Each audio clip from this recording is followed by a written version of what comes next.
atraso, tá? O professor Marcos está com um probleminha técnico lá e já está resolvendo para a gente poder dar início.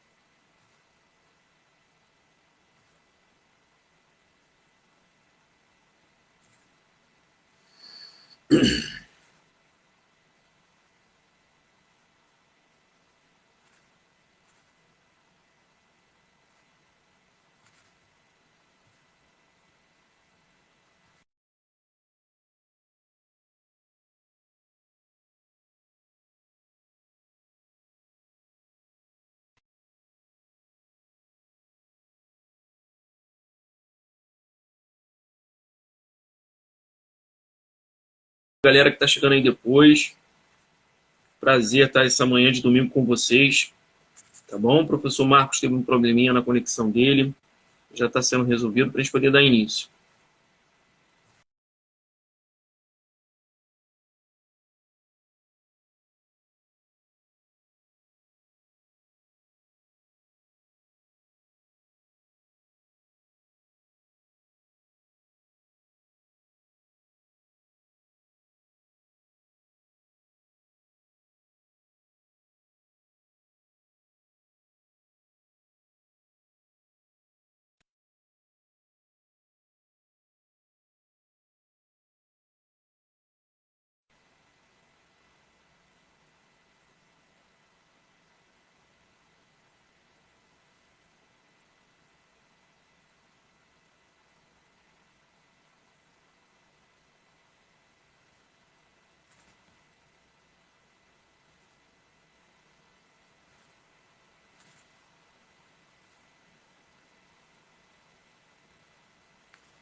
Acho que agora vai, hein, galera?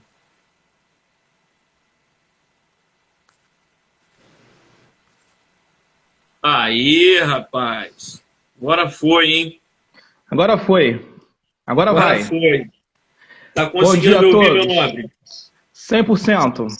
Show de bola. Também tô conseguindo te ouvir bem. Galera aí na 100%. conexão deve estar ouvindo também. Bom, galera, mais uma vez aí, A gente estava tendo um probleminha técnico.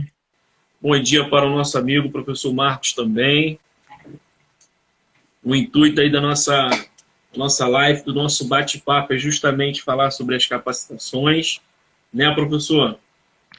Com certeza. As capacitações são um diferencial curricular que integra a carreira aí do técnico e do tecnólogo em radiologia. Então é muito importante mesmo se capacitar, porque qualquer curso, vamos dizer assim, na área da saúde, se você apenas fazer o curso, né, numa universidade, numa escola técnica, e não buscar qualificar-se, simplesmente é muito complicado a inserção no mercado de trabalho, né? Então, o nosso objetivo é trazer algumas informações pertinentes ao tema e falar um pouquinho aqui das capacitações presentes, né, na carreira aí de técnico e tecnólogo em radiologia. A galera que nos conhece aí deve estar perguntando, mas quem é esses camaradas aí para estar com essa intimidade nesses assuntos? Bom, eu sou o professor Alex Mateus, eu sou formado em tecnólogo em radiologia, com especialidade em tomografia computadorizada e radiologia industrial. Gostaria do Marcos se apresentasse também, por favor, Marcos. Bom, eu sou técnico, né? Comecei a fazer o técnico em radiologia em 2012. Após eu fiz o tecnólogo em radiologia, foi um curso muito bom, a qual eu tive a oportunidade de ampliar esses meus conhecimentos. Então fiz 3 anos de faculdade e daí eu não parei mais. Eu fiz a especialização em densitometria óssea, foi minha primeira especialização, muito boa por sinal, capacitação, né, na realidade, né, um curso de capacitação. Depois a gente fez aí a tomografia computadorizada e a gente caiu para as pós-graduações, né, pós-graduação em anatomia, pós-graduação em ensino, e ainda não parei. Eu sempre, quando eu entro em sala de aula, eu falo, eu ainda não parei. Atualmente eu faço uma graduação na área de farmácia, isso tudo no intuito de ampliar o conhecimento. O objetivo aí é trabalhar na radiofarmácia, né? É a área da radiologia que se cruza com a farmácia. Então esse é o nosso lema, né? Não parar nunca, avançar sempre. Exatamente, né? É a filosofia na prática de se capacitar. É realmente o nosso assunto de hoje. Bom, eu quero deixar uma palavra de incentivo para os participantes aí da nossa live. Quero dizer a vocês que não desistam, não desistam. Foquem, estudem, se dediquem o máximo possível, que a vitória profissional ela é certa. Só é questão de tempo para aquele que lute. Tá? Valorize o seu esforço acima de tudo, até mesmo que o talento, porque com o esforço o talento ele também é adquirido. Eu já vi muitas situações onde a pessoa tinha um talento, mas não tinha um esforço, e sim, o esforço ganha do talento quando o talento não se tem o esforço da parte dele, ele não se esforça, ele não busca. Então a capacitação é justamente isso, é você se capacitar, se qualificar, se aprofundar um assunto, ser bom naquele desenvolvimento de assunto da melhor forma possível. Né, Marcão? Pois é, em concordância com a palavra do nosso professor Alex Mateus, esse é o caminho. Nada é fácil, né? Então as pessoas têm o péssimo hábito de desanimar outras pessoas e simplesmente falar, o que a gente mais escuta, né? A radiologia é um campo fechado, não tem vaga para mim porque eu não vou conseguir. Se você já entrar com esse pensamento numa capacitação, num curso técnico, é necessário que você mude essa filosofia. É necessário que você mude esse pensamento, ok? Então é necessário, não, eu vou conseguir. Tanta gente conseguiu, porque eu não vou conseguir? Não é verdade? É claro, nada é fácil. A gente está vivendo num mundo muito globalizado, muito tecnológico. Então, hoje em dia, a facilidade de nós estudarmos é muito grande, né? Então, a gente vê diversas faculdades, diversos cursos, mas o profissional que o mercado quer é aquele profissional dedicado, qualificado. A gente vai perceber que ao longo dessa live que, por exemplo, realizar um bom exame, né, não é só simplesmente você produzir boas imagens, mas é você considerar todos os aspectos desde a chegada do paciente no seu setor até a saída dele. Então tem muitos colegas que realizam bons exames, mas não tem ética, não tem simplesmente um posicionamento de profissional frente ao paciente. Isso conta, porque quando a gente entra dentro de um setor, nós estamos sendo observados em tudo. Tudo. Nós estamos sendo observados em tudo. Então eu deixo também minha palavra de incentivo a todos, aqueles que ainda vão se inserir no mercado de trabalho, não desistam, estudem, busquem bibliografias, busquem livros, participem de canais, de lives, assistam vídeos na YouTube, isso me ajudou muito. Eu, como falei aqui para vocês, eu comecei meu curso técnico em 2012. Eu falo isso toda a turma que eu assumo. Eu fiz um curso técnico muito complicado, porque ele não tinha infraestrutura nenhuma. Ele começou dentro da Universidade Unig, próximo aqui à minha casa, E aí o que aconteceu? O curso técnico rompeu a parceria com a Unig, ficou caçando prédio, o curso ficou 1 mês e meio parado. E aí todos os colegas meus de turma começaram a falar, esse curso não vai dar em nada, eu estou desanimado. Então foi nesse momento que eu falei, bom, agora eu tenho que estudar. Então eu comecei a estudar por conta própria, consegui comprar o Bom Trajet, eu tive que ir em Itaguaí, né, moro em Nova Iguaçu, eu tive que ir em Itaguaí de ônibus, comprar o Bom Trajet, que até então a compra pela internet ainda não tinha sido, né, disseminada ainda para todo mundo. Fui lá, comprei meu Bom Trajet, eu tenho um Bom Trajet todo rabiscado, todo anotado, e continuei, não desisti. Por mais que as pessoas falassem, área fechada, você vai conseguir, coisa e tal, eu falava, não, eu não vou deixar essa palavra entrar no meu coração. Eu vou persistir. Então, o caminho é persistência, resiliência.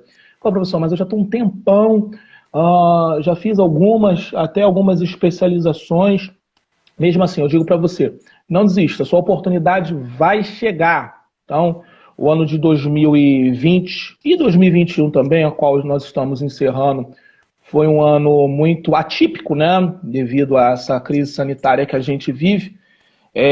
Então, eu já tenho escutado, né, muitas pessoas, muitos amigos dizendo que 2022 vai ser o ano dos concursos públicos. Então, quem sabe você já não esteja, né, a sua vaga já não esteja em 2022. É o que a gente espera. E nós estamos aqui justamente para ajudá-los.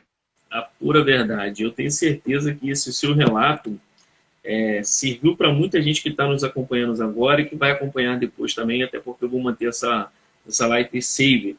A galera que não pôde assistir agora ao vivo poderá assistir depois. Então, isso é a realidade mesmo, porque a batalha não é somente ali na prática, nos estudos, a ser aprendida, e sim convivido no curso, né? Com as dificuldades, inclusive parecida com essas que você citou, por exemplo. Bom, galera, a importância hoje do diagnóstico por imagem, ela é sublime. Todo mundo aqui já sabe, é chover no molhado falar, mas vale muito a pena ser lembrado da importância do diagnóstico por imagem. Hoje, um hospital, uma clínica de pequeno, médio porte, vai ser um diagnóstico por imagem.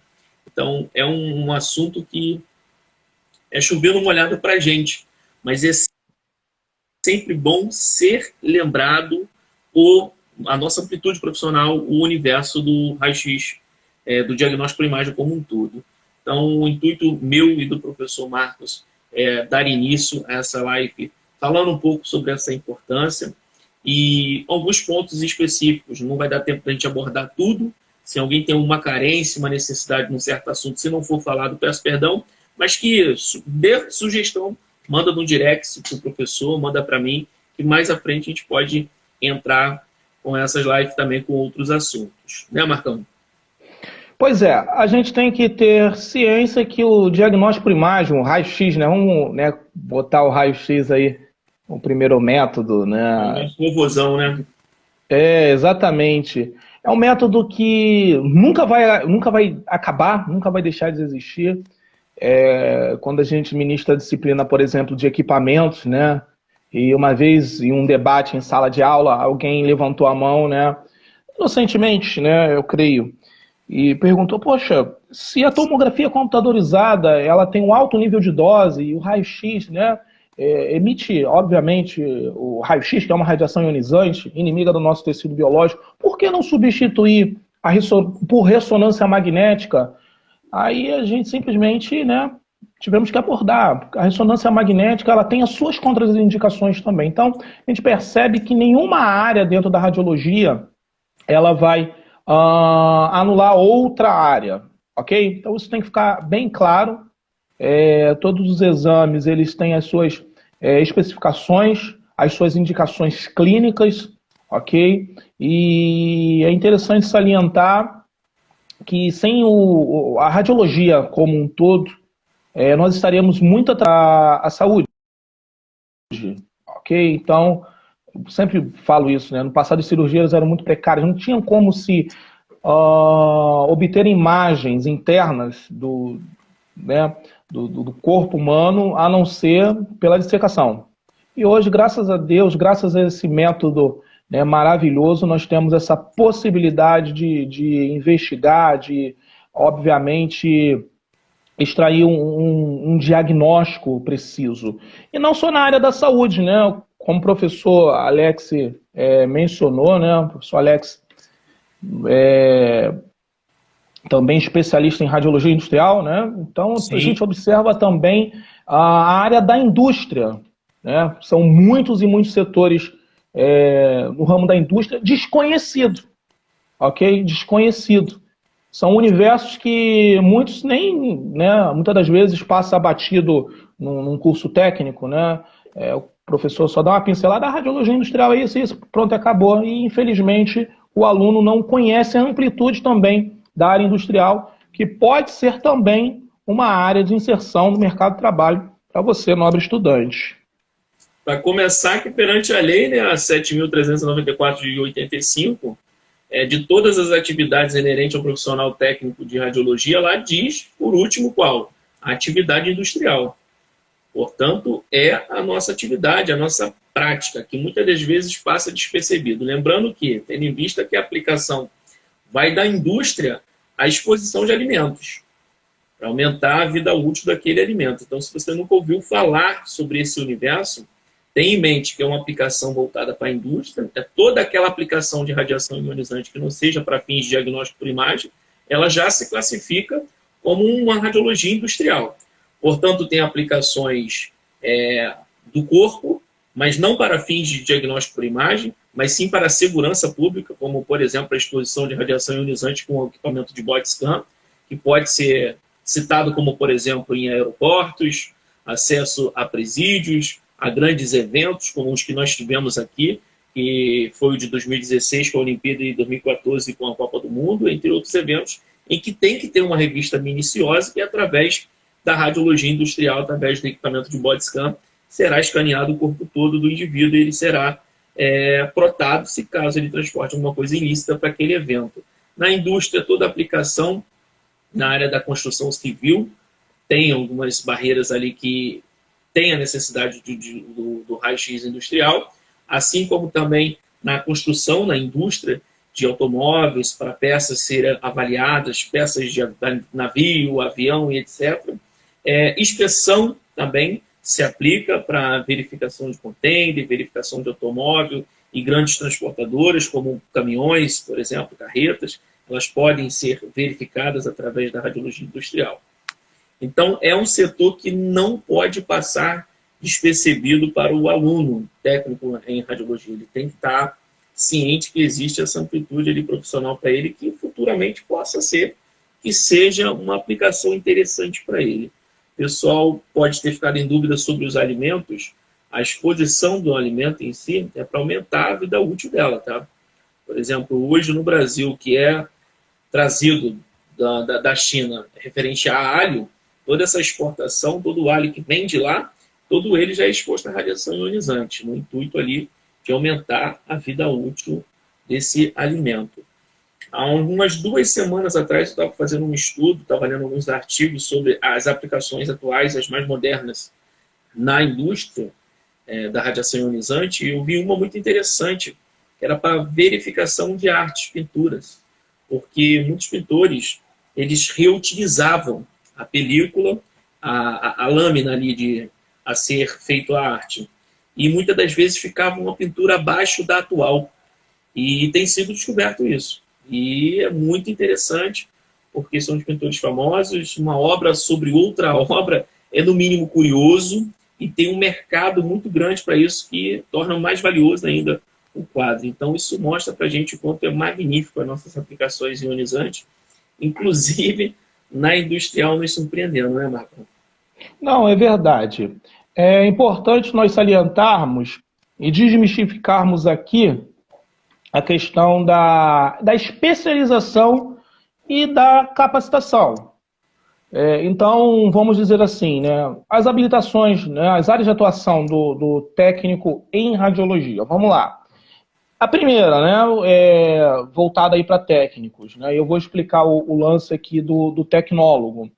A primeira é o radiodiagnóstico, né, e aí a gente tem a radiologia industrial, a medicina nuclear, radioterapia e radioisotopia. Então, essas 5 são as áreas de atuação. Quando o técnico, obviamente, se forma, você, nobre estudante, após cumprir as suas aulas práticas e teóricas, você vai, obviamente, se credenciar ao conselho e tudo mais, para que você possa trabalhar. Então, a sua habilitação é em radiodiagnóstico. Tá, e o que compreende esse radiodiagnóstico? Professor, o senhor não falou nada de ressonância. Então, ressonância, tomografia, essas áreas, raio-x, mamografia, densitometria, ressonância magnética, entre outras, raio-x odontológico, todas elas estão dentro de radiodiagnóstico. Então, você já está habilitado, ok? Para estar atuando nessas áreas. Agora, as áreas de radioterapia, as áreas de medicina nuclear, radioisotopia, radiologia industrial, você precisa agora se especializar. Então, você vai procurar um curso de especialização, ok?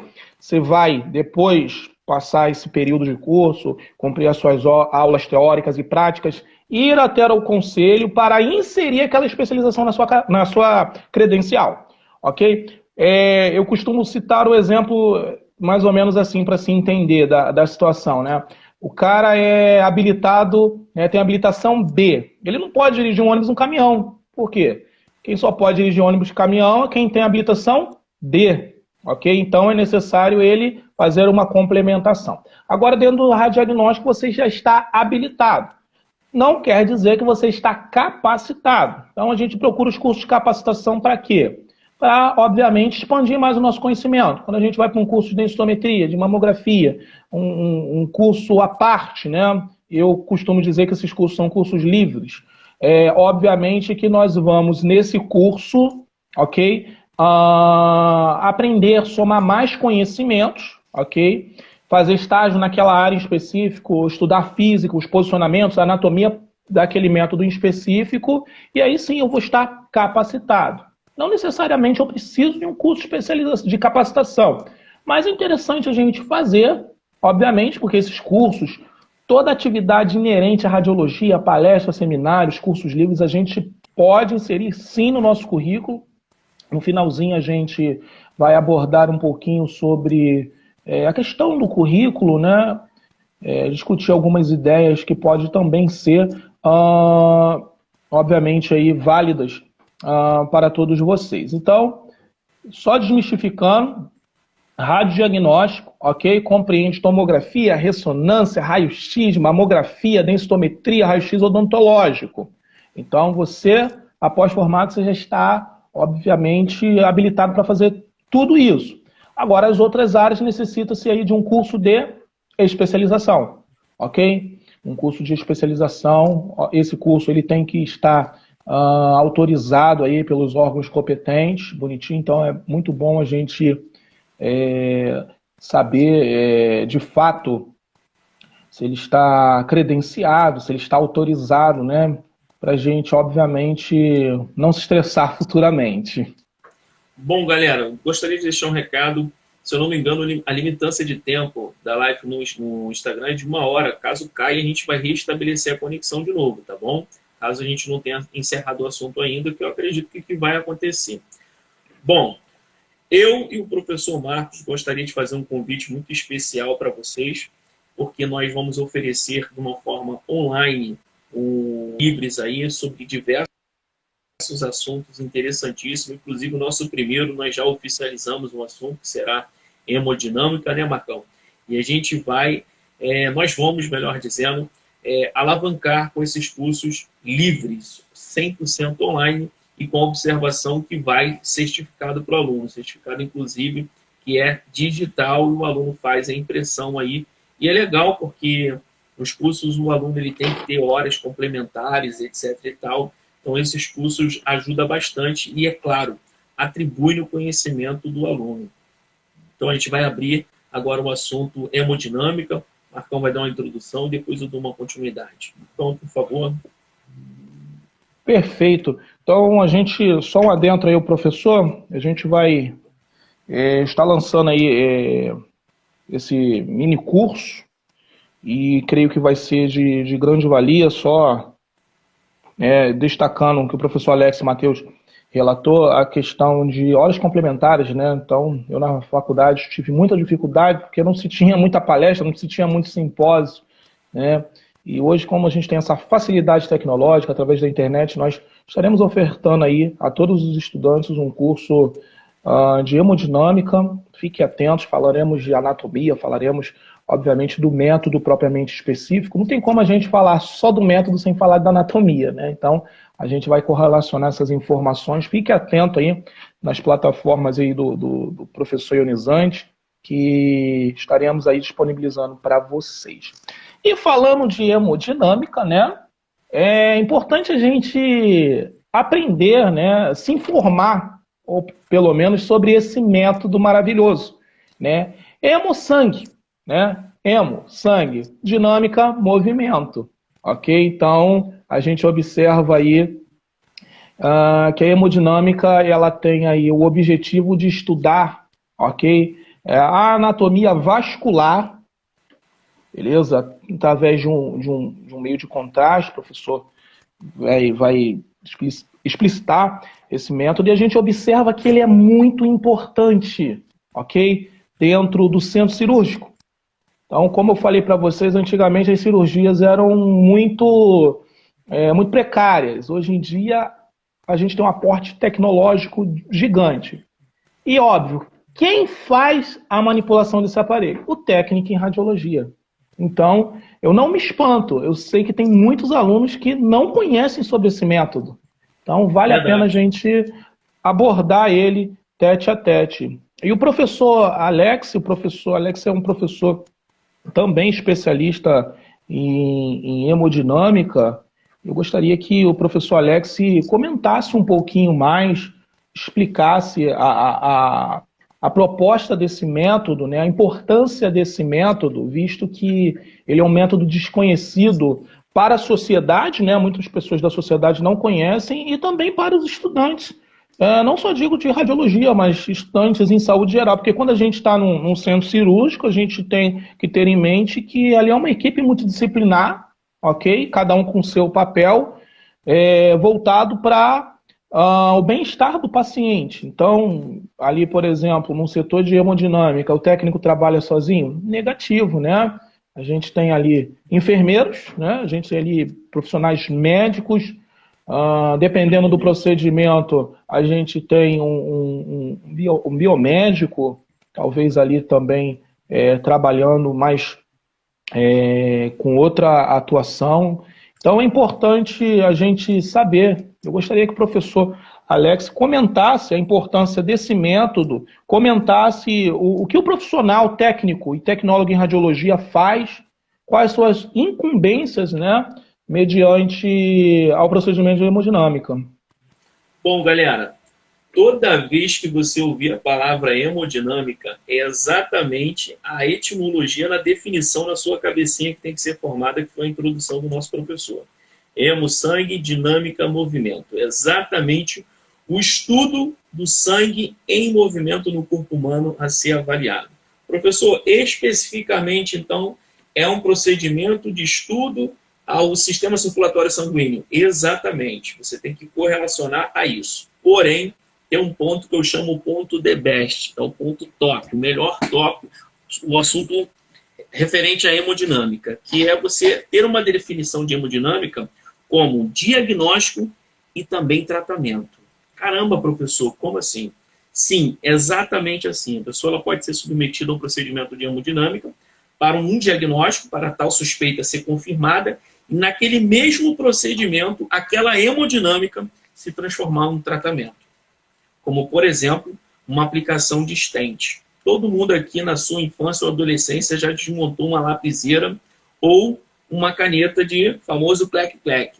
E na extremidade dessa ponta tem uma molinha. O stent é exatamente aquilo ali, muitíssimo parecido, em que o seu intuito é ser introduzido a uma artéria, fazer a expansão, se por um acaso houver ali uma obstrução por tecido adiposo, gordura. Então, é o que mais me chama a atenção desde a primeira vez, na época da universidade, quando eu estudei hemodinâmica. É a possibilidade não só do diagnóstico, porque se pauta muito isso, fala muito de diagnóstico primário, diagnóstico, descobrir uma doença, descobrir uma fratura e etc., Mas a hemodinâmica não, ela não para por aí. Ela pode diagnosticar o paciente e também salvar a vida dele em um único procedimento, por exemplo, ou agendado. Isso, para mim, humanamente falando, na área da saúde é lindo. Isso é lindo, porque às vezes a pessoa tem uma doença acometida no seu sistema circulatório sanguíneo que sequer ela sabe. Sequer ela sabe. Então, no mesmo procedimento, aquilo vai ser descoberto, pode ser feito o procedimento. Então, ela é taxada, ela é definida como um procedimento, a hemodinâmica, de diagnóstico e tratamento, que estuda exatamente o sistema circulatório sanguíneo que nós já falamos. Claro que existem os prós e os contras. Pró, que eu deixo em destaque, o baixo risco referente a outros procedimentos cirúrgicos, que é mais complexo. Entre todos os procedimentos cirúrgicos que eu já estudei, já vi relatos em palestras, até de médicos responsáveis em procedimentos de hemodinâmica, é menos risco do que em outros procedimentos que se torna um pouco mais grave. A recuperação do paciente ela não é lenta, ela é rápida, portanto o paciente ele fica num período muito curto no ambiente hospitalar, e isso é um pró também. O contra, eu destaco o seu custo, é um custo rápido, os técnicos eles têm que ser capacitados, mas isso é algo que eu acho que vai cada vez se popularizar mais, ter como intervenção e vai acabar sendo um custo mais barato, e ter que se capacitar é algo que é uma filosofia que todo mundo está abraçando, por isso que nós estamos trazendo essa live para vocês hoje. Professor, eu já ouvi dizer, diferente de muitos aqui, eu já ouvi dizer sobre a hemodinâmica. E já ouvi falar também que utiliza muita radiação. Como que é isso e por quê? Galera, nós temos que entender que esse procedimento de hemodinâmica é através do procedimento de fluoroscopia. O que isso quer dizer? É imagem em tempo real. Então, a exposição ionizante, a exposição com radiação, ela é contínua. O que eu quero dizer? É imagem em tempo real. Se o médico querer, naquele momento do procedimento cirúrgico, uma passagem de contraste em uma veia coronária, por exemplo, ele consegue só ao vivo. Ele vai olhar para o XX, por favor, um contínuo agora. Eu vou emitir radiação e, através dos monitores, ele vai ver a passagem do contraste ali ao vivo naquela hora. Se tem interrupção, por exemplo, por tecido exposto, pela gordurinha ali, para ter que ser aplicado um stent. Então, a imagem em tempo real é exposição contínua, diferente de milésimos de segundo para exposição. Por isso que acaba utilizando um pouco mais de radiação. Mas o interessante é que todos sabem disso, sabem lidar com a proteção radiológica. Então, mesmo que seja uma exposição elevada, maior do que uma exposição comum, pode-se dizer assim, de exposição ionizante, claro que tem todo o preceito de proteção radiológica para todos ali no procedimento cirúrgico. Uma observação que eu gostaria de deixar aqui hoje já é sobre os equipamentos a ser utilizados. Nós temos o equipamento de hemodinâmica específico para os tais procedimentos, mas alguns procedimentos na cirurgia vascular pode ser até mesmo utilizado o ARC-C. Eu mesmo te digo por experiência, já participei por muito procedimento cirúrgico, ortopédico, vascular e urologia, e em alguns procedimentos vasculares, que eram considerados procedimentos de hemodinâmica, nós realizávamos com o famoso ARC-C, raio-x aí no centro cirúrgico. Ferramentas oferecidas por eles, tem algumas que eu posso destacar aqui, a imagem em tempo real, como eu já disse, que é a escopia, tem um sistema de DR também, eu posso radiografar certos tipos de procedimentos, momentos da cirurgia, e eu posso também deixar isso gravado, save, o médico apresentar para o paciente, ou até mesmo ele ministrar em palestras, para estudo de caso e etc. Então, meninos, a hemodinâmica é um assunto muito importante, o mercado aí está pedindo pessoas formadas, qualificadas, capacitadas para esse feito, e a oportunidade de você estar aí, entrar com a gente nesses cursos online, esses cursos livres, isso vai atribuir muito nos seus conhecimentos. Poxa, bacana. E assim, como é a rotina do técnico desse procedimento, né? Eu sei que é um assunto muito amplo, né? Com uma amplitude muito grande, né? Então, a gente muitas das vezes está ligado a alguma imagem, né? A gente não tem nenhuma imagem aqui no momento, mas o dia a dia do técnico é como? Você poderia dar um exemplo para nós? Ele vai cumprir o mesmo padrão de 24 horas semanais, procedimento padrão. porém vai ser uma escala específica para esse indivíduo. Por quê? Justamente pela capacitação que ele precisa ter. Então, vai ser escala, os procedimentos geralmente são agendados, marcados. Então, em específico, em horas profissionais, vai ser basicamente a mesma. Porém, ele vai ter uma escala diferenciada. Geralmente, nos procedimentos da equipe, não é somente um especializado em tal feito, então ele consegue fazer um revezamento ali de escala de trabalho comum, e a vantagem é porque é marcado a maioria dos procedimentos, tanto para fins de diagnóstico, quanto para tratamento e recuperação do paciente. E esse procedimento, por exemplo, um procedimento, é claro que a gente tem uma variabilidade muito grande de procedimentos, né? E varia muito, uma variabilidade enorme, né? Em várias áreas da radiologia, mas em questão de tempo, assim, um procedimento costuma demorar mais ou menos... O tempo de procedimento cirúrgico? Isso. Eu já participei de minutos a horas. Depende da gravidade do estudo a ser feito. Vai depender se vai ser apenas a fins de tratamento ou a fins de diagnóstico, ou em ambos. Então, vai depender especificamente o perfil do tratamento do paciente. Porque a gente percebe que é uma área a qual o profissional precisa, sobretudo, ter bastante preparo, ter bastante disposição, né? Porque, como o professor falou, de minutos a horas, né? Então vamos pensar num procedimento aí de 4 horas, talvez, né? 4, 5 horas. São 4, 5 horas ali à disposição, né? Então é interessante um preparo. Lembrando que com o avental de chumbo, protetor de tireoide, em vários momentos que eu assumi um procedimento cirúrgico, a gente entra com ele e às vezes pesa em torno de 3,5 kg, e no final do procedimento já parece estar pesando 30, porque é o tempo ali que a gente está em pé no procedimento, mas é muito apaixonante, é muito gratificante justamente pela recuperação do paciente, o paciente retornar com a sua família, agradecendo a equipe, te agradecendo também por fazer parte dessa equipe. Então é muito bonito, é muito gratificante.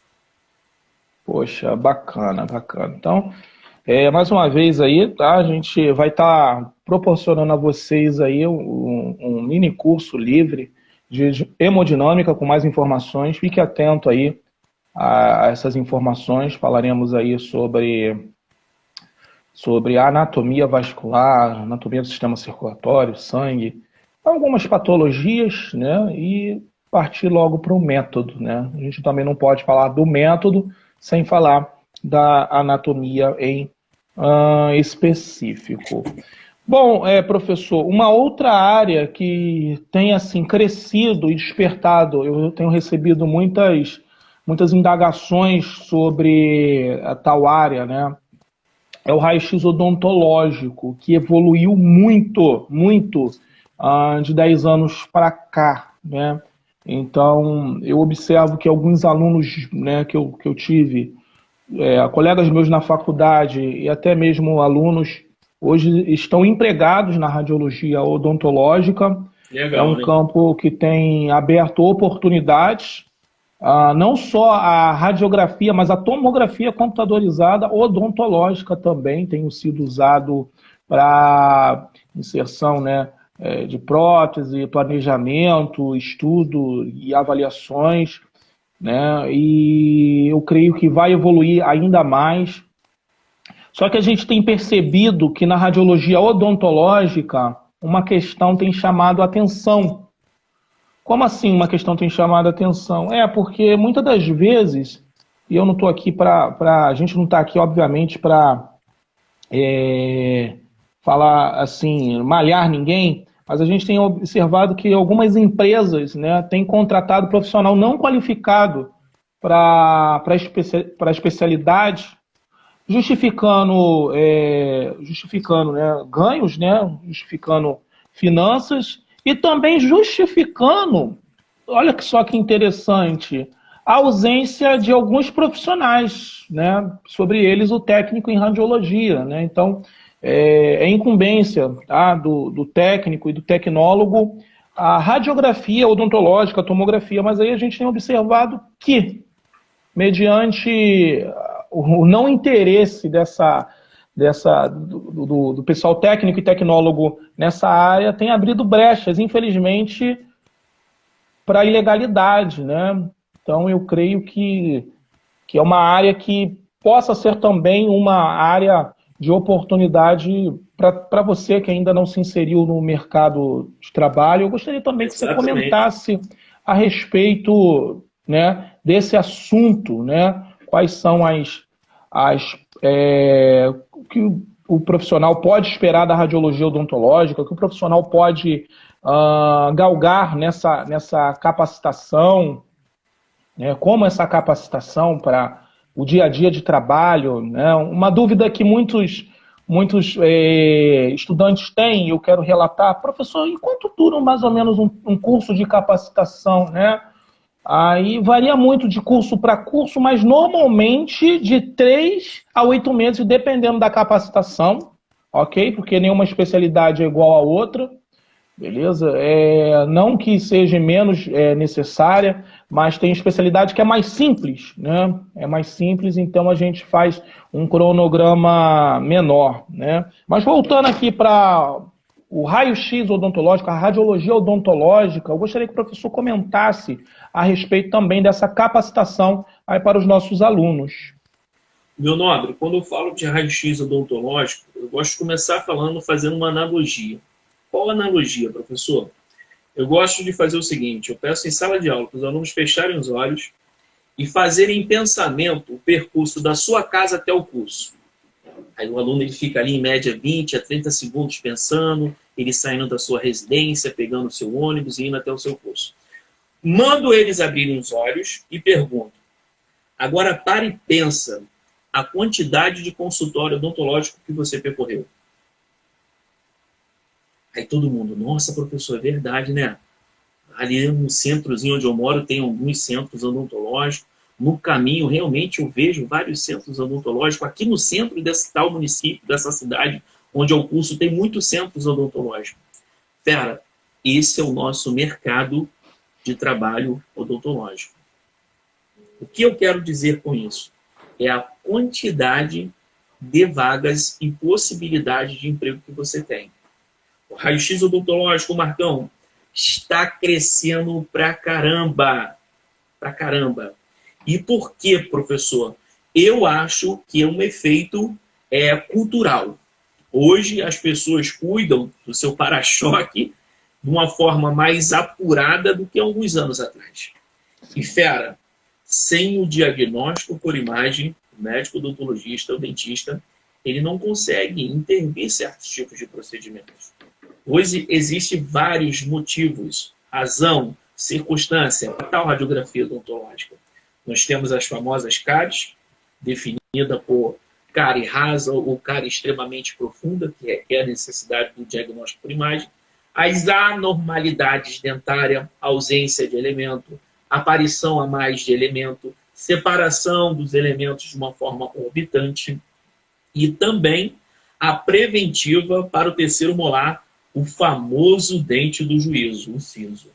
Então, a preventiva por quê? O artista, o jogador de futebol, a cantora, o cidadão comum que precisa da sua palavra falada para poder trabalhar, ele não vai querer que esse camarada entre em fase de erupção quando ele estiver trabalhando. Então, aplica-se a preventiva. Fazer a remoção deles antes que eles entrem em fase de erupção e acabam atrapalhando a vida social e profissional daquele camarada. E aí, meu amigo, o primeiro passo do médico é a solicitação do diagnóstico por imagem, é a solicitação do seu trabalho, que é um raio-x. O médico vai ter que radiografar, ver como que se encontra aquele elemento para tal procedimento. Então, de uma forma cultural, está sim tendo um boom no crescimento odontológico, e eu acho que cabe a gente ligar a anteninha, ficar ligado nas possibilidades, se capacitando, se qualificando para poder tomar uma inserção nesse mercado. Que, inclusive, em questão de tempo, hora profissional, você, trabalhando na radiologia, você tem sempre uma brechinha para poder encaixar na sua agenda a função ali do raio-x odontológico. Por exemplo, os convites, as solicitações, geralmente é feito de qual forma? Não entrar em contato diretamente com aquele candidato e perguntar: olha, eu estou precisando do raio-x odontológico de 8 da manhã à 1 da tarde de uma sexta-feira. Então, meu amigo, se você está livre, você vai embarcar nessa missão com forças. Até porque quem faz o curso técnico, ele está em busca de quê? Da qualificação profissional, um upgrade da sua vida financeira. Então, a gente tem que realmente botar na prática o porquê que a gente começou a estudar. Por que o Marcos começou a estudar? Por que o professor Alex começou a estudar? É a qualificação da vida profissional. O que a gente tem, que é o amor pela radiologia agora, isso foi subsequente. Ninguém começou aqui num amor, 1000 amores pela radiologia. Não, isso é subsequente, isso é depois. E sim a busca, a qualificação profissional. Então, quando o camarada ele já tem a sua agenda, mas tem uma brechinha para poder atuar no raio-x odontológico, cara, ele não pensa nem 2 vezes, ele mergulha e vai nessa vibe. Não, é verdade. Uma coisa também muito interessante, né? É óbvio que tudo é com planejamento, tudo depende muito de reserva financeira também para um projeto, para uma determinada situação. Mas a gente percebe o seguinte, né? Como o professor comentou a respeito da gama de consultórios e centros odontológicos que nós temos na Baixada, no centro do Rio. Muitos deles, né, não vou dizer muitos, né, vamos dizer assim, né, alguns deles, né, não são muitos, né, mas alguns deles não têm assim o raio-x odontológico. E eu também vejo uma oportunidade nisso. Porque se a gente parar para analisar, eu outra vez fazendo uma pesquisa, eu parei para analisar o preço médio, né, de um aparelho de raio-x odontológico simples, gira em torno de 6 a 8 mil reais, né? É claro, poxa, professor, na pandemia, 6 a 8 mil reais é muito dinheiro. Sim, é muito dinheiro. A gente vive um momento muito, muito complicado no país, né? Então, mas mediante a isso, mediante a planejamento, reserva financeira, mediante aí a estudos, né? Existe também a grande possibilidade de o profissional, né, técnico, tecnólogo, obviamente, especializar, estudar e se apresentar, né, a um consultório, a um centro odontológico como um técnico. Olha só, eu sou técnico, eu tenho a minha empresa, eu tenho um aparelho, gostaria de fazer uma parceria, né, com o centro para que a gente pudesse realizar radiografias, realizar procedimentos, né? E ali, obviamente, pode também nascer uma espécie de sociedade, né? Então, a gente observa também a questão que, né, eu gosto de desmistificar isso, porque as pessoas falam que o profissional da radiologia, o profissional da radiologia ele não pode empreender. Pode sim, desde que se tenha planejamento. Não só pode, como deve. Com certeza, desde que tenha planejamento, desde que tenha convicção daquilo que quer, né? Então, poxa, eu quero a radiologia odontológica. Qual é o passo? Bom, o primeiro passo, né, se você ainda está estudando, né, no curso técnico, na faculdade, é você concluir, obviamente, o seu curso e procurar, né, um curso de capacitação em raio-x odontológico. Então, você vai se capacitar, você vai focar em anatomia bucal, vai focar em patologias e tudo mais, né? E aí, obviamente, né, indo para campo de estágio, né, é interessante a gente apanhar a prática. É claro que muitos cursos, né, também desenvolvem aí as aulas práticas, né, em laboratório, tudo bonitinho. E depois aí é só fazer planejamento, né? Fazer um planejamento. A gente observa o seguinte, né? E graças a Deus por isso, né? A gente observa que hoje, só saindo aqui um pouco fora, a gente observa que hoje ficou muito, com as questões dos aplicativos, ficou muito fácil o camarada hoje tirar um carro e trabalhar de Uber. Obviamente que se a gente observar um preço de um veículo, em média, tá 20 a 30 mil reais, né? Só que o cara parcela, o cara, né, parcela e trabalha aqui, trabalha ali. Para um aparelho, é o mesmo pensamento, ok? Um aparelho é o mesmo pensamento. Eu já vi uma empresa no Mercado Livre que ela financiava o aparelho em 36 vezes, e, obviamente, liberava esse aparelho para você ir trabalhar, e na proporção que você fazia a sua produtividade, você pagava lá. Saindo até um pouco da radiologia odontológica, eu no ano passado, né, eu entrei em contato com uma empresa, né, a gente já vai falar dessa capacitação, que é a densitometria óssea, e a empresa ela queria me passar, né, eu demonstrei interesse, eles ligavam para mim todo dia. Eles queriam me passar uma ultrassonometria, né, que é um aparelho de densitometria, né, mais específico, por acho que 50 mil reais. Eu falei, pô, mas 50 mil reais nessa pandemia eu não tenho 50 mil reais. Ele, não, fica calmo, você vai pagar esse aparelho aí parcelado, se você fizer 6 exames por dia, você já tá ciente. Aí ele, né, aquele papo de vendedor, aproveita a ideia, coisa e tal, você não vai precisar blindar a sala, você não vai precisar de muita burocracia, coisa e tal. Mas aí acabou que não era nem para mim específico, era para um local. Eu estava sondando para um amigo, né, que tem uma empresa, mas a gente percebe que, eu estou falando tudo isso, né, que as coisas também não são complicadas e impossíveis, tá? Tão complexa e dificultosa quanto parece, né?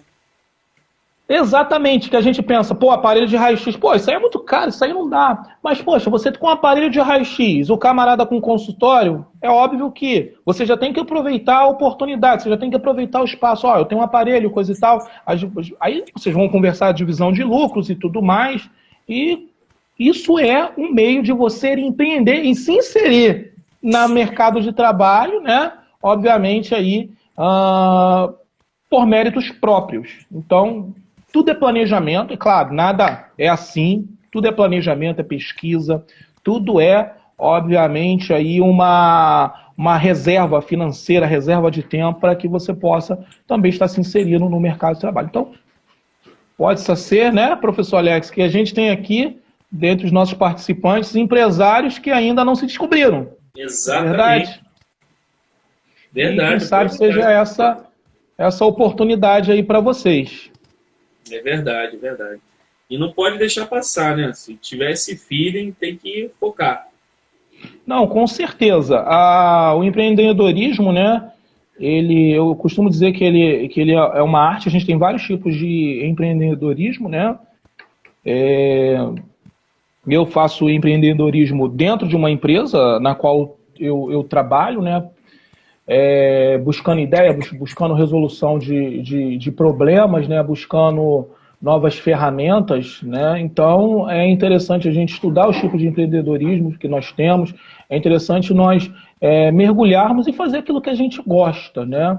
Às vezes a oportunidade, ela aqui, né? De repente, não eu, mas a gente tem hoje aí os coaches, né? Que te fazem enxergar soluções, né?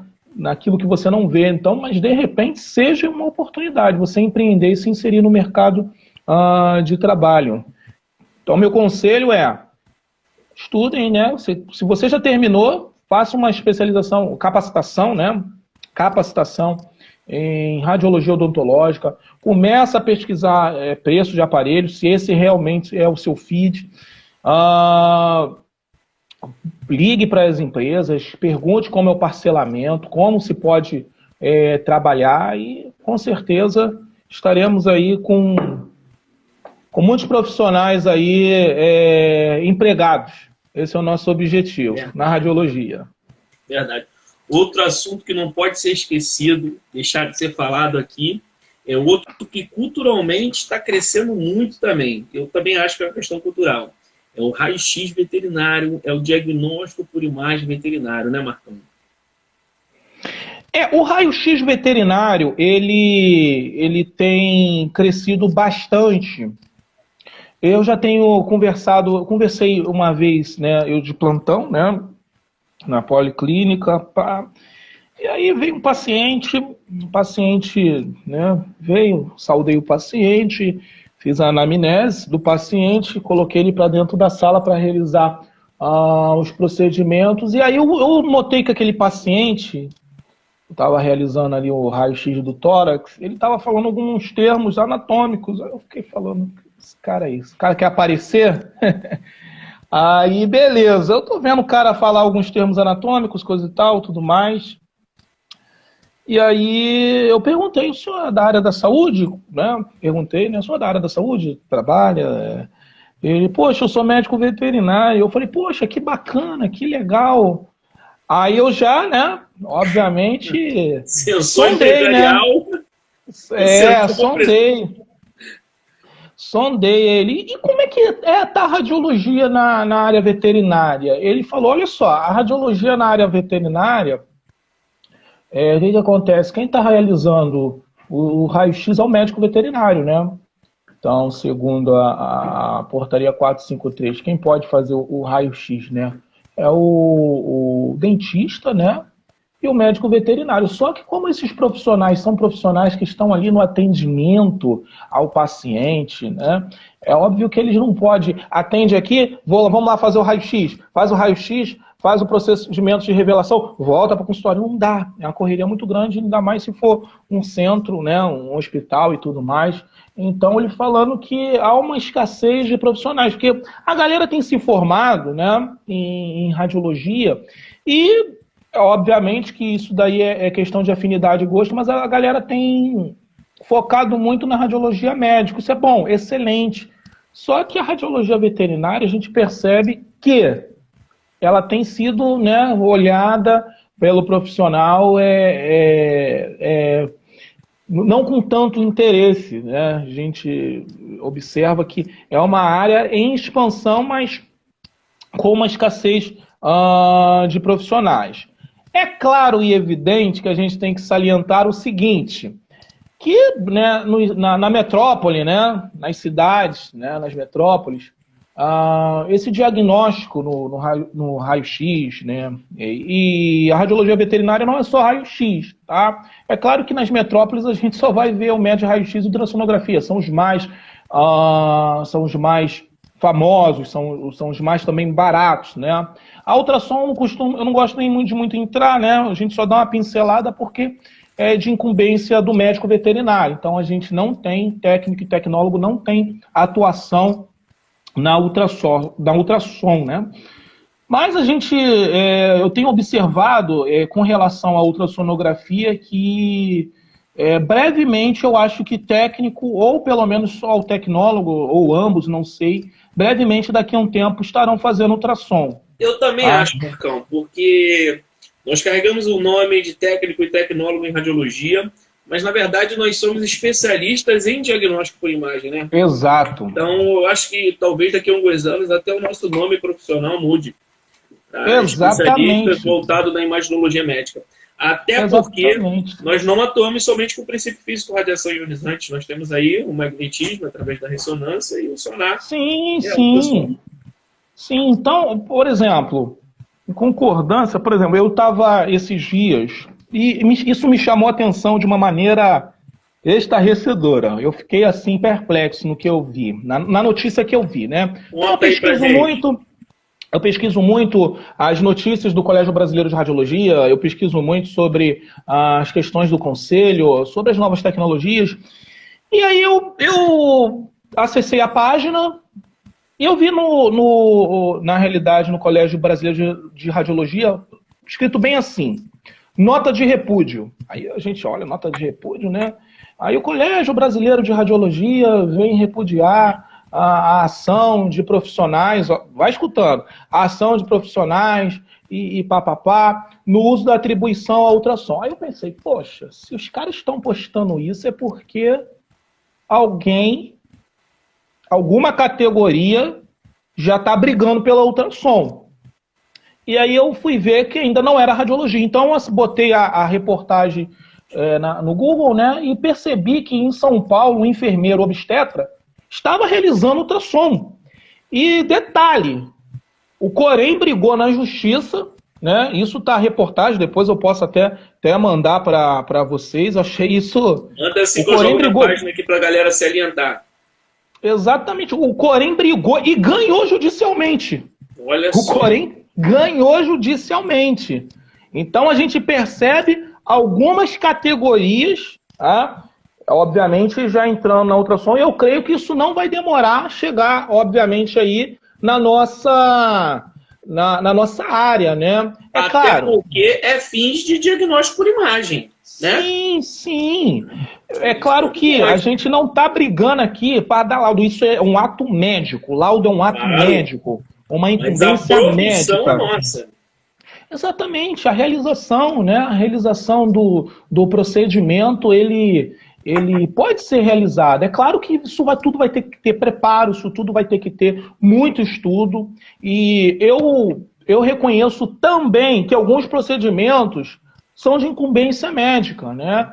São de incumbência médica, porque o médico já está analisando para dar algumas patologias. Eu até reconheço, mas parte dos procedimentos, tá? Isso pode, obviamente, aí, ser realizado aí pelo profissional tecnólogo e futuramente o técnico. Só para a gente ter uma noção daquilo que eu estou falando, eu não sei se vocês já observaram na Lei 7.394, que está escrito lá bem assim, para atuar na radiologia, eu estou parafraseando aqui, para atuar na radiologia, a pessoa tem que ser técnico, tecnólogo ou o quê? Bacharel em ciências radiológicas. Cara, eu procurei na internet, procurei em livros, esse curso de bacharel em ciências radiológicas aqui no Brasil. Não existe. Eu falei, pô, se não existe, por que tem lá? Aí, em conversa com um professor amigo meu, ele falou que esse curso de bacharel em ciências radiológicas são profissionais de outros países. Lá não é tecnólogo em radiologia, lá é o curso de radiologia há 4 anos. Então, esse colega meu estava falando que em Cuba, por exemplo, a faculdade de radiologia é 4 anos e é bacharel, e ele pode realizar a ultrassonografia. Olha só que interessante. Então, a gente tem países aqui vizinhos, né, não tão desenvolvidos assim, que o profissional, né, da radiologia ele já atua, ok, na ultrassom. Isso, com certeza, vai ser um diferencial muito bom no que tange a mercado de trabalho. Primeiramente, por quê? Se for só o tecnólogo que realizar ultrassom, professor, e o técnico? O que vai acontecer?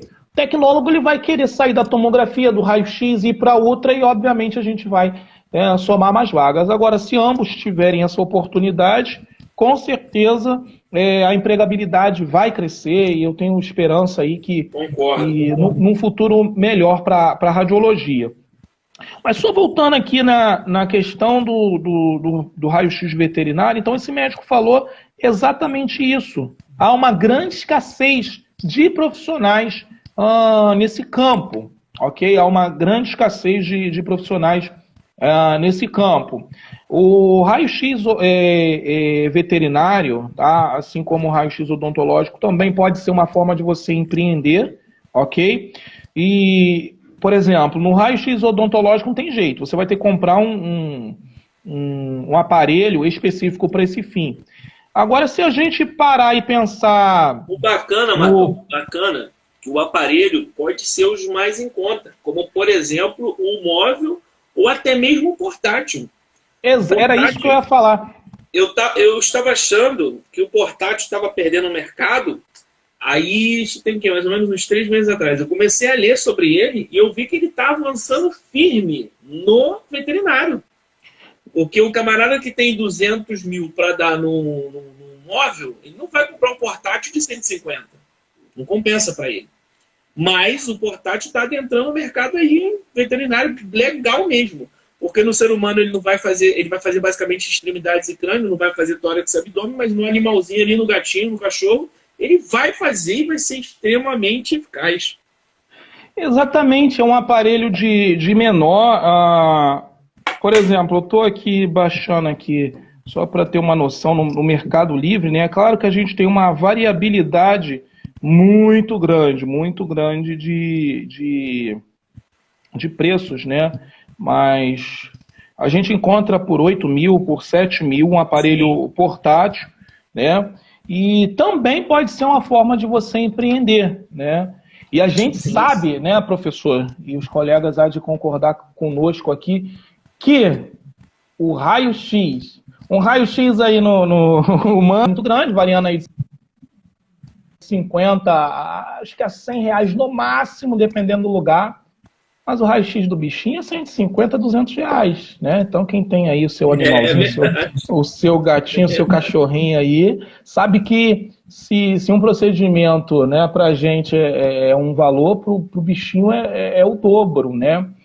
E só um adentro também, ok? Só um adentro também, a gente tem, é claro que não em grandes proporções, mas a gente tem um hospital público no centro do Rio veterinário, ali perto ali da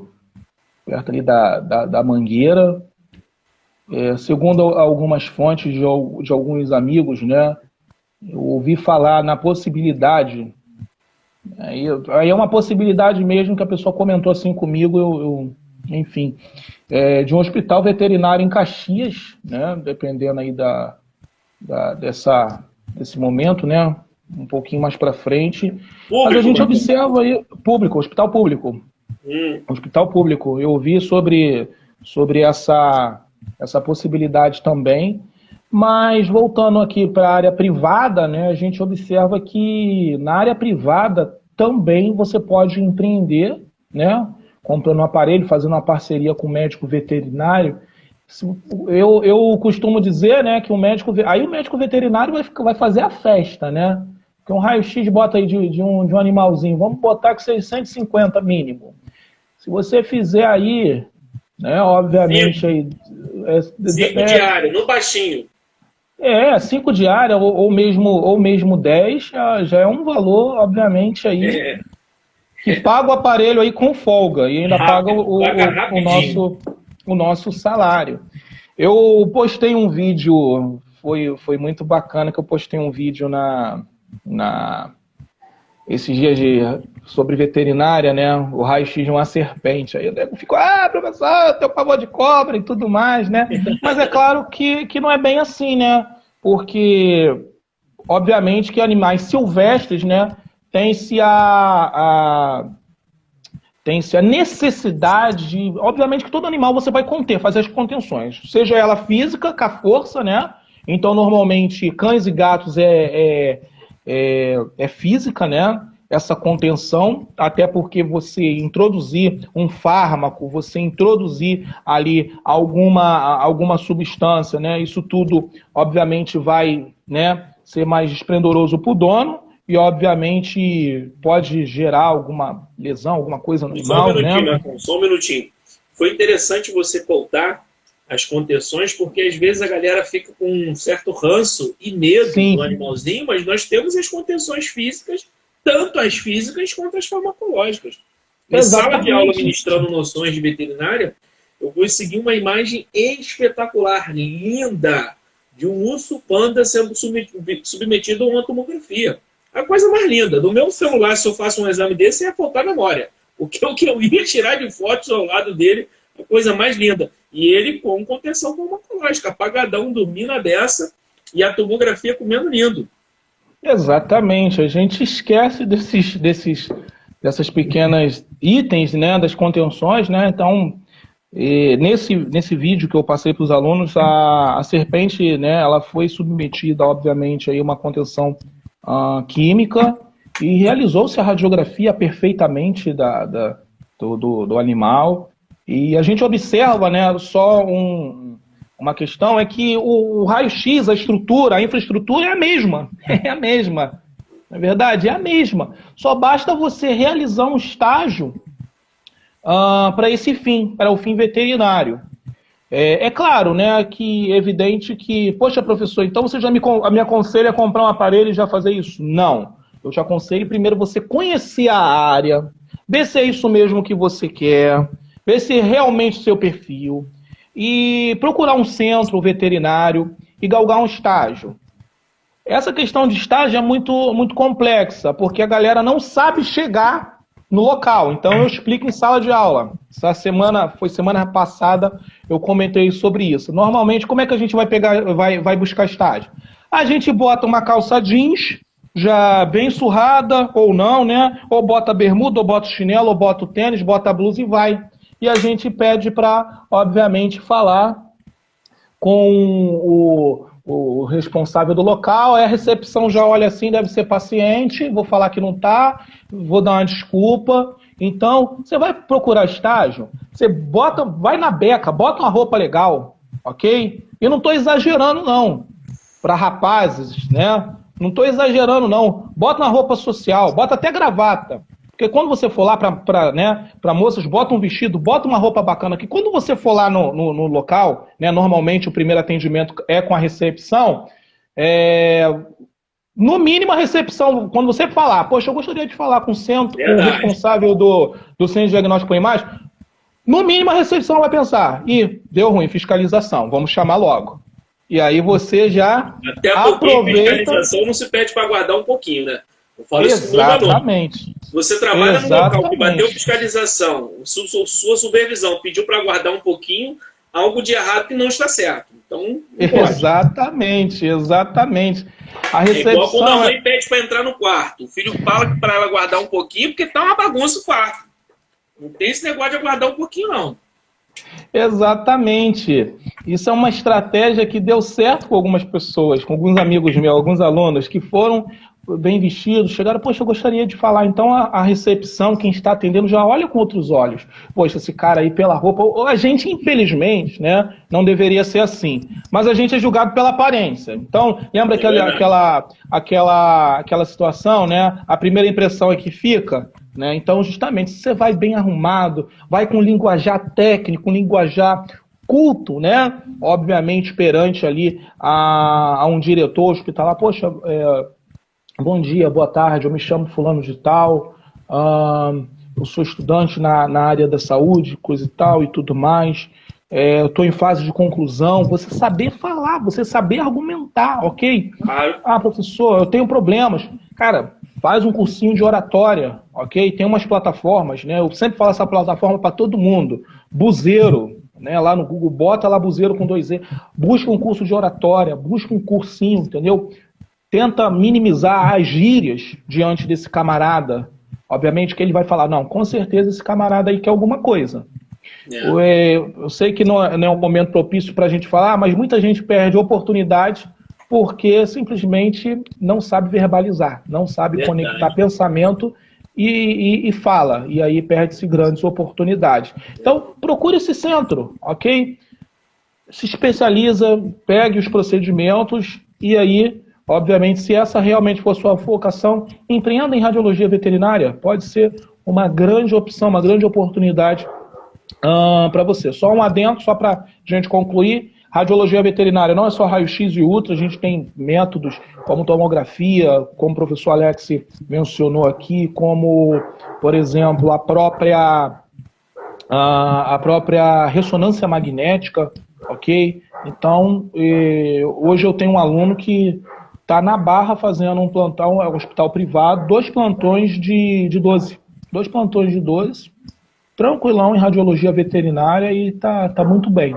Começou em sala de aula em 2018. Olha só, 2018. Já está empregado na radiologia veterinária. Então, a nossa dica aí para vocês, né? Não sei se... Com certeza nós vamos trazer aí mini curso desse assunto também. A galera já pode esperar, né? Vamos trazer. Com certeza. Mini curso carregado aí da anatomia veterinária, dos animaizinhos, técnicas, incidências radiográficas mesmo. Ficar bem interessante. Fica bem interessante. Sim, bom, a gente já tem batendo aí mais de 1 hora de live. Mais de 1 hora. Agradeço aí a todos que participaram, mas não pôde ficar na íntegra quem participou. E agora, para a gente, na reta final, aí, vamos fechar com chave de ouro, um assunto de densitometria. Né? O famoso TO. Esse assunto não pode deixar de ser falado hoje. O Marcão já tinha dado aí um spoiler que a gente ia falar sobre. E, claro, vamos falar que é o interesse de muitos. Uma coisa primária sobre DO é o seu princípio físico. Tem que ter a ciência ali, que é a radiação, né, Marcão? Sim. A densitometria, né, densidade, né, densitometria, metria vem de métrica vem de medir a densidade de quê? Dos ossos, né? A densitometria, né, entrando aí na área, agora saindo um pouco da veterinária, né, entrando aí na área médica, é um método diagnóstico por imagem que busca quantificar, avaliar, ok? A estrutura da massa óssea, ok? É um método que ele cresceu bem, ok? Ele parou, não sou hipócrita aqui, tá crescendo, não. Ele deu uma estagnada. Eu me refiro à questão tecnológica, tá? Eu me refiro a questões tecnológicas. Ele deu uma paradinha, né? Mas é um método muito eficaz. Primeiro, a densitometria, né? Que é uma capacitação que está dentro do diagnóstico por imagem. É uma área que não busca avaliar a anatomia. Ok? Como assim, professor? Então não tem que estudar anatomia? Negativo, né? Isso que eu falei. Ele não busca diagnosticar a anatomia.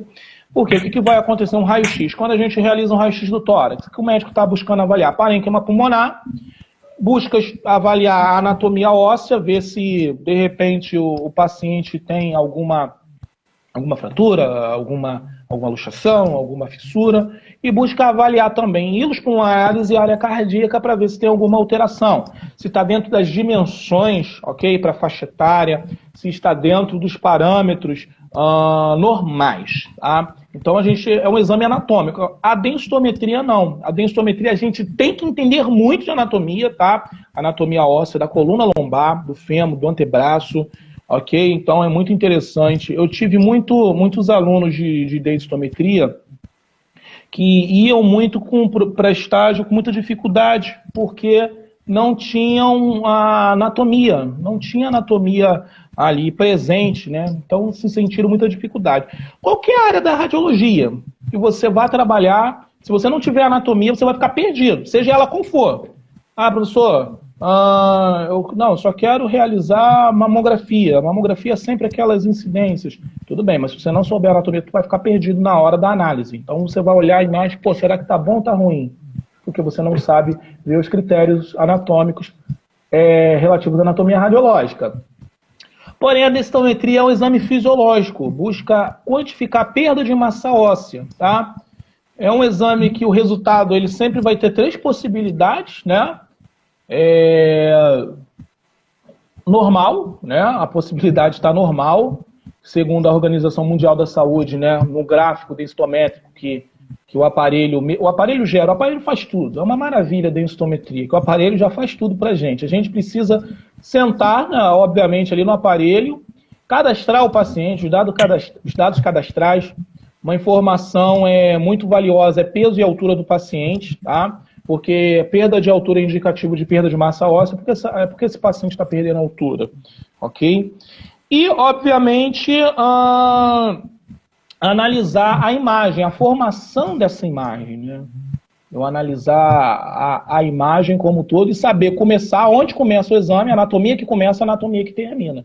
Então, se eu souber a anatomia, mais uma vez, destacando, é muito importante para eu realizar qualquer procedimento. O princípio físico é o raio-x, mas com uma miliamperagem muito baixinha, ok? Muito baixa. Isso proporciona ao profissional estar aqui e o paciente está aqui do lado, ok? Dividindo espaço, né? Bem pertinho. Exato. A gente eu hoje trabalho numa sala de densitometria até muito grande, mas as salas de densitometria, né, é como se fosse um banheirinho, ok? É o técnico ali, a mesa e acabou. Não tem muito mistério, não. Então, as 3 possibilidades. Normal, tem a possibilidade de o paciente ser diagnosticado com osteopenia, que ainda não é considerado a osteoporose, vamos dizer assim, e a osteoporose propriamente dita. A osteopenia é o estágio inicial da osteoporose, né? Então, obviamente que a osteoporose é uma perda, né? Segundo a Organização Mundial da Saúde, é um dos principais causas secundárias de morte. Eu digo causas secundárias, por quê? Porque o que vai acontecer? O público-alvo que a gente busca na densitometria, pacientes idosos e mulheres, né, menopausa, pós-menopausa, porque os hormônios sexuais femininos estão ligados diretamente às células ósseas. E aí o que acontece? Se tiver um descontrole hormonal muito intenso, obviamente que essa paciente pode ter uma perda de massa óssea muito gradual e desenvolver a osteopenia e osteoporose. E aí o que vai acontecer? Vamos pensar aqui numa pessoa idosa, na atual circunstância que a gente, né, vive hoje, esse caos, né, essa pandemia.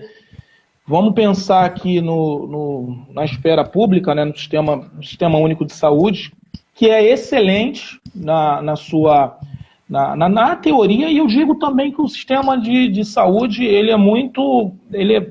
Ah, professor, você está brincando, né? Ele é muito bom na prática. Eu vou dizer isso porque, na realidade, a gente tem países aí que o Sistema Único, na realidade, a saúde é financiada pelo próprio cidadão. E aqui no Brasil, tá, a saúde é financiada, obviamente, aí pelo Estado. Pena que a gente tem muitos problemas relativos à corrupção, desvio, que não cabe a nós falarmos e avaliarmos aqui. Tá? Então, o que vai acontecer? Então, um idoso fraturou. Ele vai ser levado para onde? Vai ser levado lá para a emergência. Fica internado. Fratura de colo de fêmur. E aí é óbvio que essa cirurgia ela não é da noite para o dia. Ele vai passar por exames, vai ficar no leito. E a gente sabe que o hospital é um ambiente extremamente, né, sujo. Né? Então a gente está circundado por diversos doenças, diversos micro-organismos, e a gente bem sabe que o idoso tem uma saúde já debilitada. Então, na atual circunstância que a gente vive, esse idoso pega algum problema, pega Covid, o que vai acontecer? Ele não vai resistir muito. Então, na realidade, a fratura não matou ele, mas a fratura levou ele, obviamente, para o local onde estava o risco iminente. Então, a densitometria busca, ok, fazer um diagnóstico de osteopenia, principalmente de osteoporose, tá? Para evitar esse tipo de causa, ok? Então, a gente não sabe o protocolo, ok? Até mesmo para quem tem o seu plano de saúde, o protocolo que uma pessoa passa quando se tem uma fratura. Então, é muito intenso. Então, é muito mais barato e viável eu investir em evitar, né? Eu investir ali em prevenção do que investir em tratamento, ok? A gente tem densitometria pelo SUS, obviamente que são as clínicas privadas, tá? A gente vê muitas clínicas privadas fornecendo esse serviço. Um aparelho de densitometria hoje é um pouquinho mais caro, né?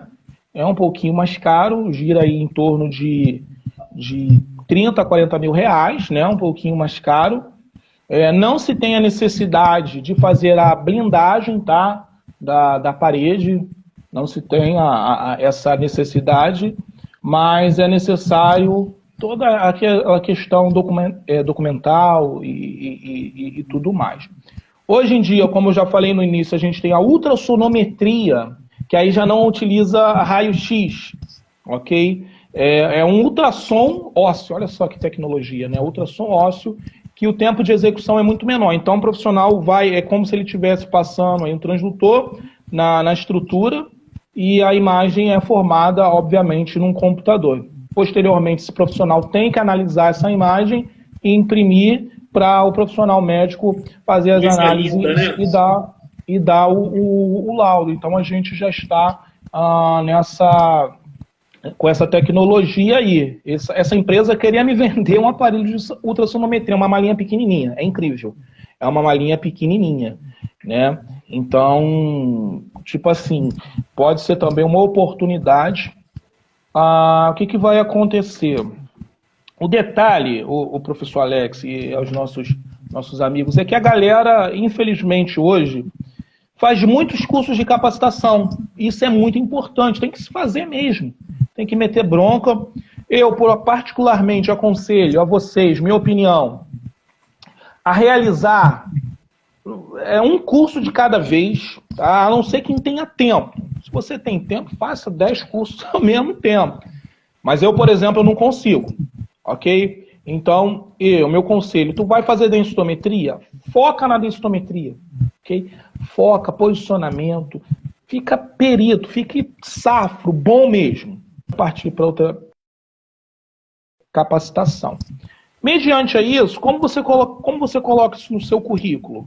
Você tem que colocar realmente tudo que você fez no local onde você estagiou no seu currículo. né? O professor Alex há de concordar comigo que a galera hoje faz um currículo e coloca lá no cabeçalho: escola fulano de tal, curso técnico em radiologia, e não bota mais nada. E a gente sabe que o profissional, o cara que saiu do estágio, tem muita experiência, só que não sabe colocar no currículo. Isso, né, é uma situação é avaliada pelo recrutador. É verdade, é verdade. Acaba tendo esse desfalque ali no currículo dele com informações que é importante. Por exemplo, você fez o curso técnico, fez a faculdade, suas pós, eu fiz a minha faculdade, fiz as minhas especializações, toda a minha pós-docência, e eu tenho vários mini-cursos, cursinhos, e quanto mais aparecer, eu vou estar migrando. Isso é muito importante, porque o estudo técnico ele tem que ser um estudo continuado. O aluno jamais poderá esquecer isso. Eu acho que a frase mais importante aqui para ficar na mente do aluno é essa: é o estudo continuado. Bom, galera, tem mais algum assunto em específico, Marcão? Eu creio que não. Eu não sei se tem alguma pergunta, algum comentário aí do... Não teve tantas perguntas. Deixa eu recapitular aqui se teve alguma pergunta em específico. A gente abre aí, deixa. Se a galera quiser fazer alguma pergunta. O colega aqui, a professora Viviana, ela comentou sobre a veterinária, que eu ia só brincar. Eu não tenho maturidade. É verdade, tem que ver. Pergunta, não teve nenhuma em específico, não. Dá pra gente encerrar tranquilo.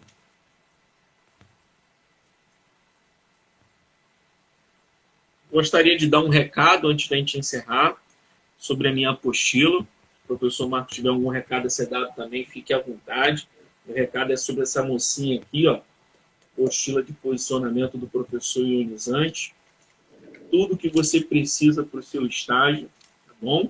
Vem o posicionamento do paciente definido em tal radiografia, vem o tipo de respiração a ser aplicado, o raio central, e todas as incidências, além dessas informações, como, por exemplo, de FOF, entre outras informações, sempre vem a incidência radiográfica acompanhada. É para o aluno fazer o estudo radioanatômico, né? Anatomia radiográfica. Então, deixo aí o recado da minha apostila: R$30 no dinheiro e Pix, 35 no cartão de crédito, ou débito no cartão. E eu entrego para todo o Brasil, porém, todavia, contudo, as entregas fora do Rio ou em lugares no Rio, longe, distante de onde eu resido, eu entrego via correio e o custeamento da entrega fica pelo comprador da apostila, tá? Quem estiver interessado, chama no direct aí, vale a pena, muito a pena. Aqui tem 7 meses de trabalho elaborado numa forma digital e mais 3 meses elaborado nessa forma física, com todo o carinho do mundo, para você desenvolver os seus exames aí no seu estágio. Marcão? Beleza, eu quero agradecer aí a todos os nossos amigos aí que estão participando conosco nesse domingo ensolarado aqui. Fala aqui de Nova Iguaçu, tá um calor, rapaz, aqui. E é muito bom a gente buscar informações, mas nós estamos aqui à disposição, aqui para ajudar. Relativo à apostila do professor, pode também estar me procurando que eu ajudo a repassar, né? Se tiver algum aluno meu aí, de repente, algum aluno de algum curso. Fiquem atentos aí no canal do professor ionizante, que nós vamos estar lançando esse mini curso de hemodinâmica, ok, para vocês. E mais uma vez, dizer para vocês, a galera aí que realmente que ama e gosta de radiologia, não desistir, né? A radiologia é uma área como qualquer outra área, ok? Qualquer outra área, né? As pessoas...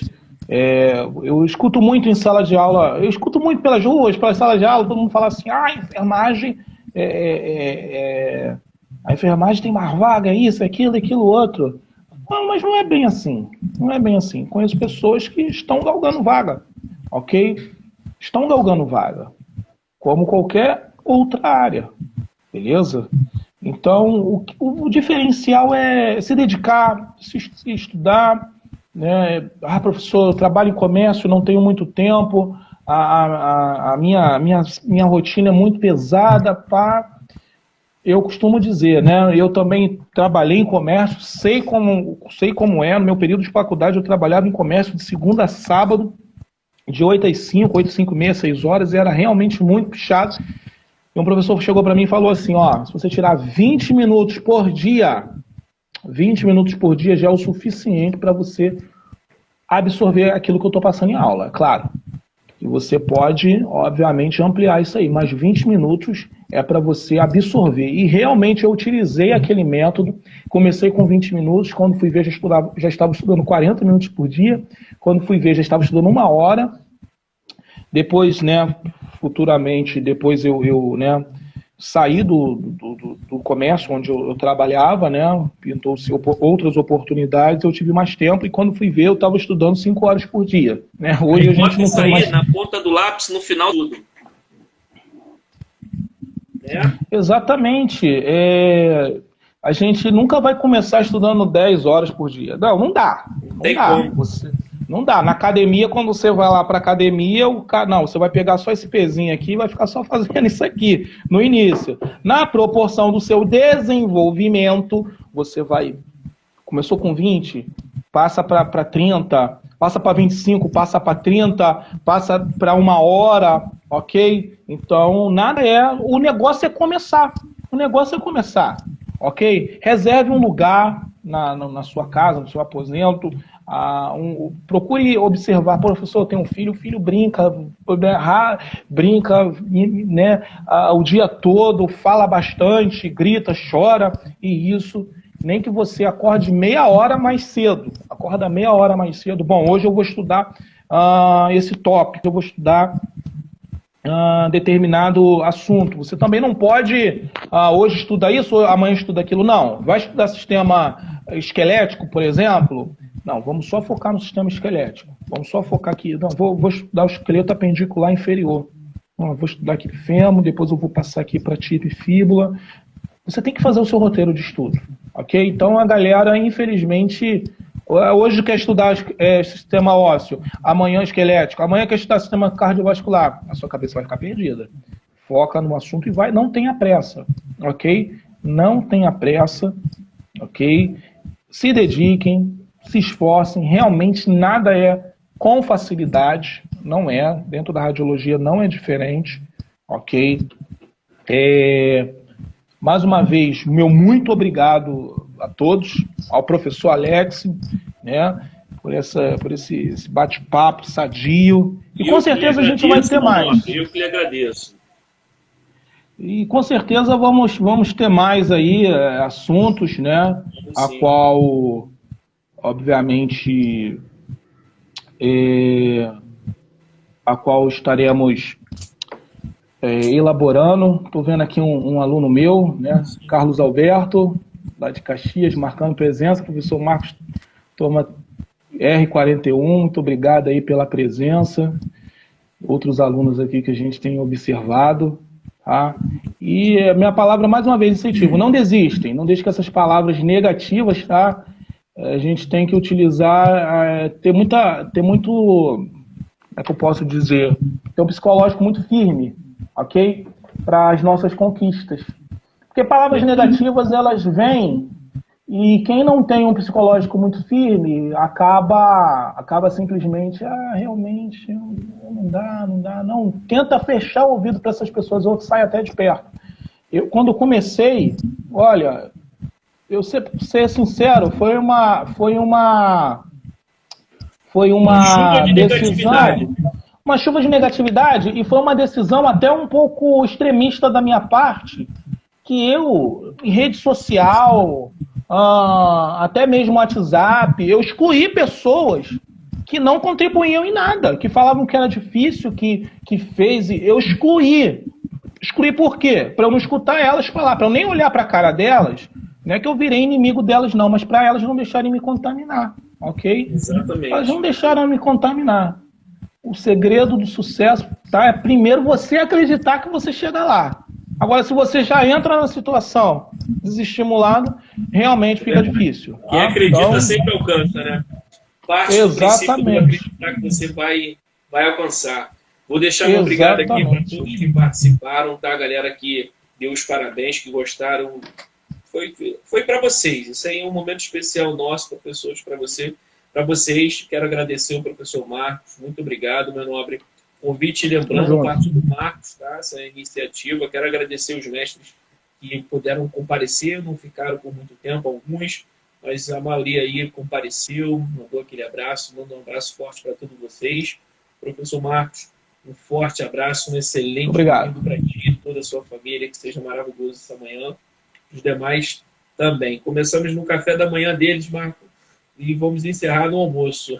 Com certeza. Acho que deu para aprender bastante coisa, né? Ficou bem produtivo. Ficou bem produtivo, né? Tá certo. Muito obrigado a todos. Um forte abraço do seu professor ionizante. Um excelente domingo para vocês. Marcão, forte abraço, meu amigo. Foi de muita honra estar com você na manhã de hoje, tá bom? Fazer uma brincadeira com você aqui, ó. Eu vou soltar essa apostila. No meu aqui eu tô em cima. Ela vai cair aí para você, hein? Eu tô em cima. No seu eu tô em cima também ou eu tô embaixo? Está em cima, tá em cima. Então, vou soltar aí, vai cair essa apostila aí para você, hein? Opa, joga que eu seguro. Aí, joguei. Pega aí, pega aí. Marcão, meu amigo, forte abraço. Tamo junto. Tamo juntão, amigo.